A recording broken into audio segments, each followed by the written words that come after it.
Halo Sobat Amai, jumpa lagi dalam acara BNPT Update yang akan memberikan sejumlah informasi terkini seputar kegiatan dan program kerja Badan Nasional Penanggulangan Terorisme bersama saya, Indira Dewi.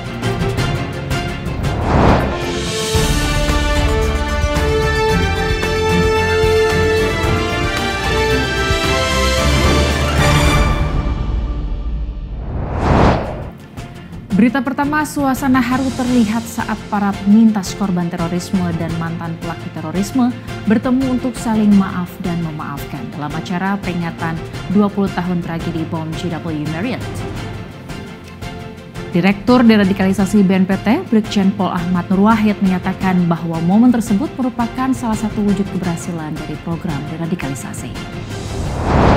Saya mohon maaf dan kami semuanya mohon maaf.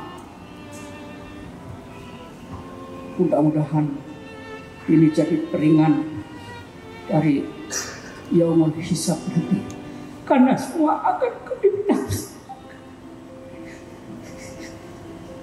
Suasana haru terlihat saat para penyintas korban terorisme dan mantan pelaku terorisme bertemu untuk saling maaf dan memaafkan. Permintaan maaf ini disampaikan oleh mantan narapidana terorisme Umar Patek dalam acara peringatan 20 tahun tragedi bom JW Marriott yang diselenggarakan oleh Forum Komunikasi Aktivis Akhlakul Karimah Indonesia atau FKAI pada 5 Agustus 2023 di Jakarta. Direktur Deradikalisasi BNPT, Brigjen Pol Ahmad Nur Wahid, yang turut hadir dalam acara tersebut, menyatakan bahwa rekonsiliasi ini merupakan salah satu keberhasilan program deradikalisasi. Kegiatan ini sebagai cermin keberhasilan atau salah satu wujud dari keberhasilan program deradikalisasi.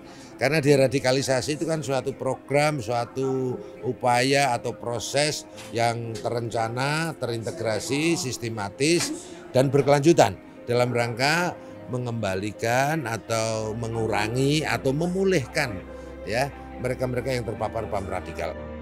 Sementara itu Ketua FKAI Suhail berharap agar kegiatan tersebut dapat meningkatkan kewaspadaan masyarakat terhadap paparan radikalisme agar aksi terorisme tidak terulang lagi di Indonesia. Kita berharap adanya acara peringatan ini untuk selalu waspada akan ancaman terorisme dalam negara kesatuan Republik Indonesia ini untuk tidak terulang lagi di masa-masa yang akan datang. Acara ini ditutup dengan kegiatan bedah buku The Power of Forgiveness karya Tony Sumarno yang menjadi salah satu penyintas aksi terorisme. Tony berharap buku yang ia tulis dapat menjadi motivasi hidup untuk para penyintas korban terorisme, serta dapat menjadi pengingat bagi generasi muda untuk mewaspadai paparan radikalisme. Maksud dari penulisan buku itu, pertama adalah untuk kawan-kawan penyintas saya sendiri, untuk memberi semangat mereka bahwa, come on, hidup cuma sekali, kita pergunakan yang baik. Jadi jangan putus asa, supaya buku ini dibaca oleh para pemuda, pemudi, mahasiswa, mahasiswi. Supaya mereka ini kan mereka masih umur SMA, mahasiswa ini kan umur-umur yang labil. Supaya mereka ini mengerti, alert, aware, bagaimana radikal itu mempengaruhi satu sama lain. Selain Direktur Deradikalisasi BNPT, acara ini juga turut dihadiri oleh Direktur Penegakan Hukum BNPT, Brigjen Pol Sigit Widodo, perwakilan Lembaga Perlindungan Saksi dan Korban, Densus 88 Anti Teror, dan sejumlah mahasiswa. FKAI selaku penyelenggara merupakan sebuah yayasan yang beranggotakan penyintas korban terorisme, mantan narapidana terorisme, keluarga korban terorisme, yang aktif dalam berbagai kegiatan kontraradikalisasi dan deradikalisasi. Kepala BNPT Komjen Pol Riko Amezah Dhanil temui Duta Besar Republik Rakyat Tiongkok untuk Indonesia Lukang. Pertemuan ini membahas rencana kedua negara dalam penanggulangan terorisme. Berikut berita selengkapnya.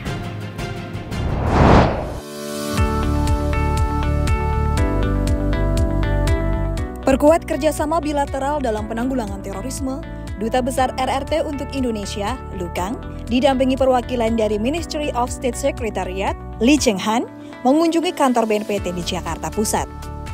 Kunjungan yang digelar pada 7 Agustus 2023 ini disambut oleh Kepala BNPT Komjen Pol Riko Amezah Dhanil beserta jajaran. Pertemuan ini membahas seputar perkembangan, tantangan, dan rencana kerjasama dalam penanggulangan terorisme oleh kedua negara. Kepada Lukang, Kepala BNPT menyampaikan bahwa radikalisasi online menjadi salah satu tantangan yang dihadapi oleh Indonesia saat ini. Menurutnya, hal tersebut dapat ditanggulangi dengan melakukan pengamanan ruang cyber dan kolaborasi multipihak. Menanggapi Kepala BNPT, Duta Besar RRT menyampaikan bahwa RRT dan Indonesia adalah sesama korban dari tindak pidana terorisme.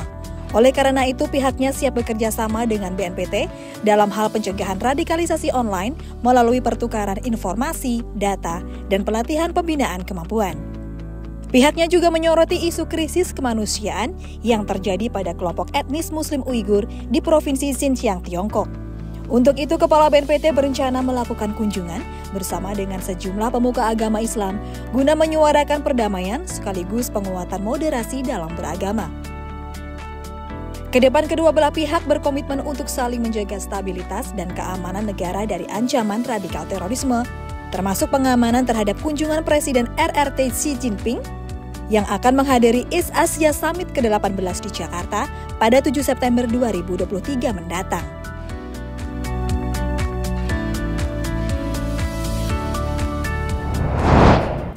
Berikutnya, Kepala BNPT Komjen Pol Riko Amel Zadaniel temui kelompok kerja tematis Rencana Aksi Nasional Pencegahan dan Penanggulangan Ekstremisme berbasis kekerasan pada 9 Agustus 2023. Pertemuan tersebut membahas sejumlah program pencegahan radikalisme khususnya pada perempuan dan anak muda.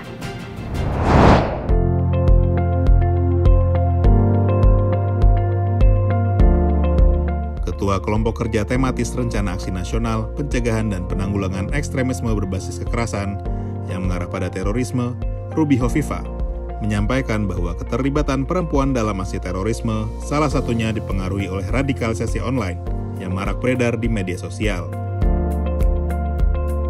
Menurutnya, hal tersebut dapat dilawan melalui berbagai upaya, di antaranya dengan melakukan pendekatan kepada para perempuan melalui berbagai konten edukatif, guna menumbuhkan aktualisasi diri, sekaligus dapat selektif dalam memilah informasi. Hal ini disampaikannya saat temui Kepala BNPT, Komjen Pol Riko Amel Zadaniel, pada 9 Agustus di kantor BNPT Sentul, Jawa Barat. Menanggapi Ruby, Kepala BNPT sampaikan pentingnya melibatkan seluruh elemen masyarakat dalam melaksanakan berbagai upaya pencegahan dan kontraradikalisasi, termasuk dalam menanggulangi kerentanan perempuan terhadap ancaman terorisme.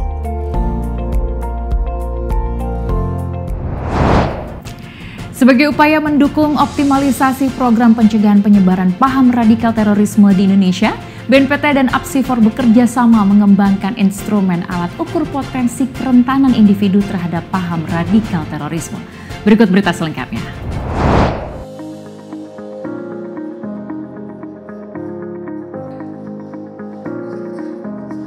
Sebagai upaya mendukung optimalisasi program pencegahan penyebaran paham radikal terorisme di Indonesia, BNPT dan Apsifor bekerja sama mengembangkan instrumen alat ukur potensi kerentanan individu terhadap paham radikal terorisme. Badan Nasional Penanggulangan Terorisme bekerjasama dengan Asosiasi Psikologi Forensik Indonesia atau Apsifor mengembangkan instrumen alat ukur potensi kerentanan individu terhadap paham radikal terorisme. Instrumen tersebut untuk menunjukkan level keterpaparan seseorang terhadap radikalisme dengan kategori indikator keterpaparan mulai dari risiko tinggi hingga rendah. Pengembangan alat ukur tersebut dibahas langsung oleh Kepala BNPT, Komjen Pol Riko Amel Zadaniel bersama Dewan Pertimbangan Apsifor Reni Kusumawardani di kantor BNPT Sentul, Jawa Barat pada 10 Agustus 2023. Langkah tersebut menjadi upaya BNPT dalam mendukung optimalisasi program pencegahan penyebaran paham radikal terorisme di Indonesia. Langkah tersebut menjadi upaya BNPT dalam mendukung optimalisasi program pencegahan penyebaran paham radikal terorisme di Indonesia. Silaturahmi bersama mitra deradikalisasi di Semarang, Kepala BNPT Komjen Pol Riko Amel Zadaniel menyerahkan bantuan sosial sebagai bentuk kepedulian BNPT terhadap mitra deradikalisasi.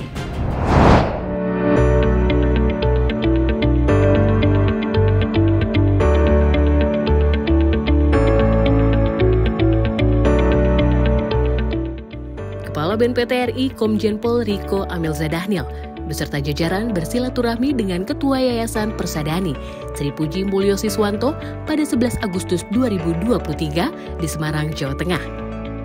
Pertemuan tersebut menjadi media diskusi dan berbagi informasi terkait isu radikalisme, khususnya di wilayah Jawa Tengah. Kepala BNPT mengajak Ketua Yayasan Persadani untuk bersatu dengan seluruh mitra deradikalisasi dan terus berperan dalam pencegahan penyebaran radikalisme. Yayasan Persadani merupakan wadah pembinaan mantan narapidana terorisme di Jawa Tengah. Dalam kesempatan ini, Kepala BNPT juga menyerahkan bantuan sosial berupa 1 ton lebih beras. Penyerahan bantuan tersebut merupakan bentuk apresiasi dan kepedulian BNPT RI terhadap para mitra deradikalisasi. Berita berikutnya, 50 kotak amal disita kepolisian buntut dari penangkapan terduga teroris di Boyolali, Jawa Tengah. Masyarakat diimbau untuk cermat sebelum menyumbangkan dananya.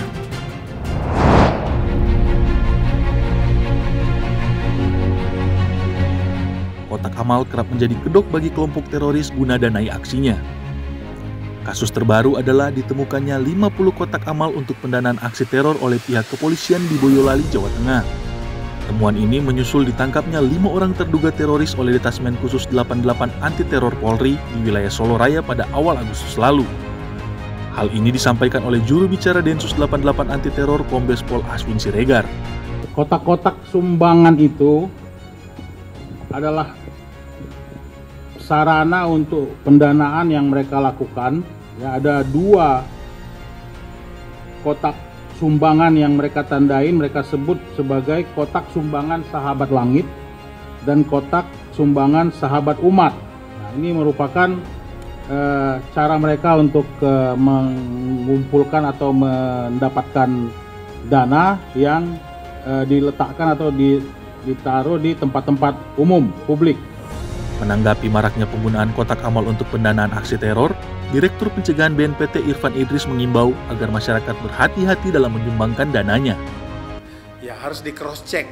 Jadi bukan berarti kita larang untuk berimpak atau bersedekah, tetapi harus diketahui dengan pasti bahwasanya ternyata mereka menggunakan istilah-istilah keislaman, misalnya gerakan 1000 sehari, ya, impak atau amfiku atau baitul mal, dan ini tidak bisa digeneralisir, ya. Itu kan istilah-istilah bagus semua, tetapi mereka salah gunakan. Maraknya pendanaan aksi teror berkedok kotak amal jangan sampai membuat masyarakat mengurungkan niatnya untuk berderma. Hanya saja diperlukan kecermatan dan kehati-hatian agar dana yang disumbangkan tidak disalahgunakan, apalagi untuk mendanai aksi teror.